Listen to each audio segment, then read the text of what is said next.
Welcome back to It's Only Money with financial advisor Scott Brown of Edgewater Family Wealth. In tow is the ever trustworthy, the ever smart with the numbers, Tammy as well. And I'm Ryan Holmes. Good morning, fellas. Good morning. Good morning. Yeah, it's good to see you after a week of you seeing you on the Zoom. It's always good to see your faces in person. Yes. I've heard that a lot. So it's numbers time. It's numbers time, and I got several emails to never do that song again, so I'm not going to, Tammy. No, that was the highlight of my day. Well, the numbers are the highlight of my day, so what are we working with this week? Well, we thought we'd talk a little bit this morning about the R word, recession. Oh, okay. Recession. Yeah. What is it? Why is it? How do we get rid of it? Can we get a shot for it? Is there a vaccination, Tammy? What is a recession? Recession is a normal part of the business cycle. So let's start there. So it's normal. It is very normal. There is an up, so there is a down. But why it happens and what defines a recession is what we can talk about today. So what makes for a recession? Recession, academically, they say that recession is 2 consecutive quarters in the negative for GDP. Mm-hmm. So that means there's some underlying issues causing the GDP to not grow for 2 consecutive quarters. Mm-hmm. You mean like war in Europe, Eastern Europe, and things like that? Possible. Supply chain problems? It's a COVID? possibility. Yeah, these are all things? Things that, there are factors that play into this, but they're not the only factors that would affect it. Okay. So Wait, a recession only takes 6 months? I thought this was like a long-term thing. I know everybody thinks it's an ongoing disease, but actually it's just a short affliction, if you will. It's part of our capitalistic system, as I'm fond of saying. Capitalism is messy. It's effective, but it's messy, and recessions are part of that downdraft before the next rise up, yes? Mm-hmm. Exactly. Expansion and the opposite. What is the opposite of expansion? I don't know. What is? Shrinkage. Well, Yeah. yeah, bueno. Now you've upset. He doesn't even know what to say now. For some reason, he's really embarrassed now. Sorry about that. You're good. So what causes recession? There are multitude of factors, but we can mention few. Yeah. Mostly like a sudden economic shock, for instance. Yeah. Anything that happens instant or sudden, unexpected, could cause some kind of In the I didn't see that coming category. Yes. Yeah. So that's one. Too much inflation. Yeah. We've seen that. Yeah. But again, it goes back to our earlier point that we talked about, I think 2 weeks ago, that inflation is not necessarily bad per se, Sure. but too much inflation in such a short amount of time could be bad. Yeah. And on the flip side, deflation is bad too. Deflation's bad. Yeah. So we gotta thread that needle between deflation and inflation. Usually that is between like -1 to 3. Mm-hmm. We don't want to say negative, but say we had one quarter that was negative, then that'll be fine. Well, I mean, is it fair to say we've been in the sweet spot for a while at about 2% inflation for really the last 15 or 20 years, I think. So we've gotten kind of used to that environment, and now things have changed. And there's a lot of, people are going to wring their hands about this. There's going to be a lot of consternation, recession. The news, of course, is going to go crazy with this, Ryan. We're going to see every night on the news, recession, more recession. As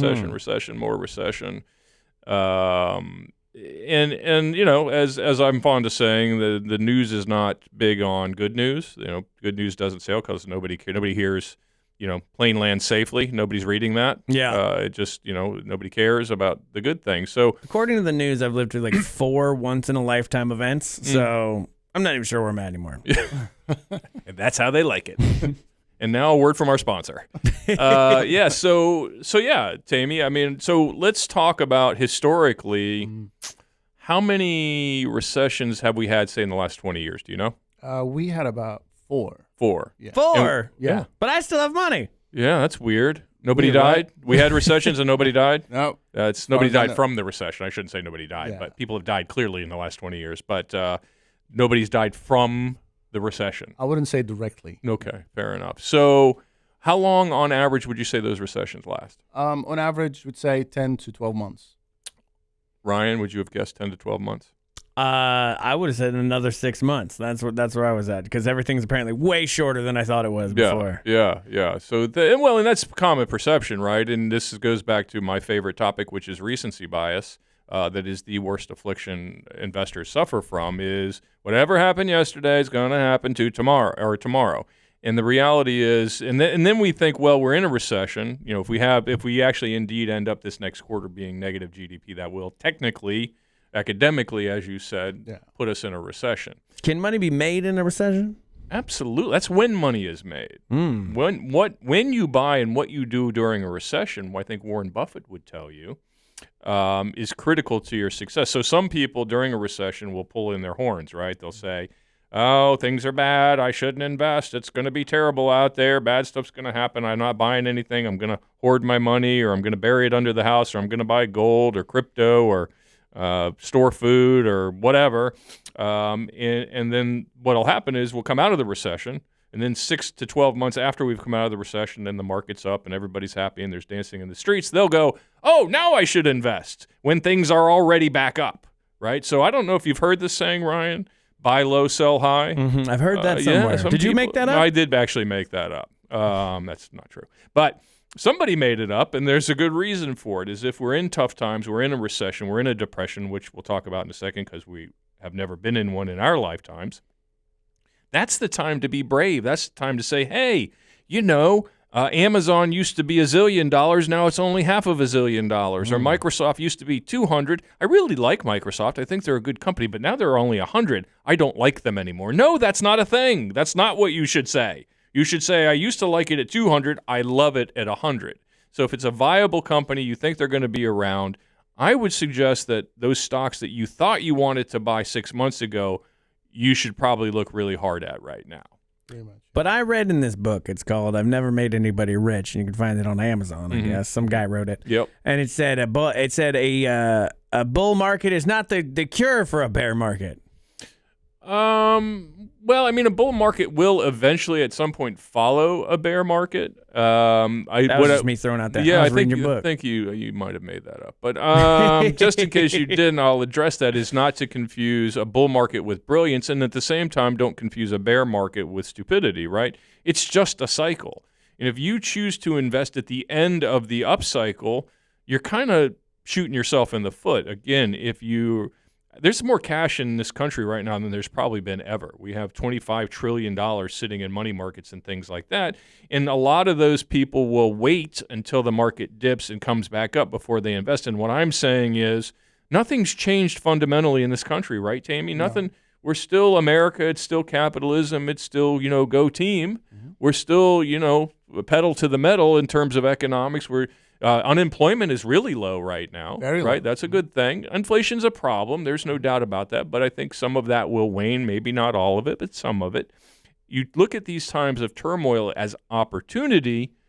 That's where you will make your biggest gains, I think. Now, is there a difference I know there's a difference between a recession and a depression, but is there a difference between a recession and what we all had to live through, the Great Recession? Or is that just the media adding on great to things? No, that one probably deserved the great moniker because it was a big pain in the butt, and it was a pretty big hit. So, Tammy, technically, what is the difference between a recession and a depression?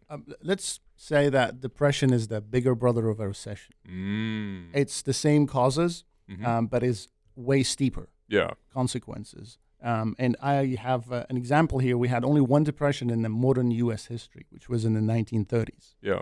Since then, we didn't have any. And in comparison to 2008, for instance, you see the unemployment rate in the 1930s, it went down to 30%. Whoa. Yes. And that lasted for years in a depression. Right. As a comparison to the 2008, unemployment fell to 14%. Yeah. And it recovered within a year and 2 months. Where were we at the beginning of COVID? I know there was a big unemployment jump. We were about 10% unemployment at that point? Yes. Somewhere in that neighborhood? Yeah. Actually higher. Yeah. So giving people perspective to say, well, the depression, which we've all read about in history books, we're always fearful that's looming around the corner. And certainly it's not something to be ignored. But if you look at the situation back then, 1 in 3 people were unemployed. I mean, that's a big thing to overcome. Whereas the worst we've had over the last 20 years is somewhere in the neighborhood of 14%. So, recession is a possibility. It's certainly not something to hide under the bed about. I think we should still call them like they did back in the 1800s, call them panics. You know, that seemed like an oversight on somebody's part. Like the panic of 1892. It's like, yeah, you panic, you throw your money, you burn it, you do whatever. Recession, much more chill of a word. Yeah, panic will sell newspapers for sure. Definitely. Well, if you don't want to panic with your money, Edgewater Family Wealth is where you want to go, and you want to talk to Scott, and their website's edgewaterfamilywealth.com. We will be right back with more It's Only Money.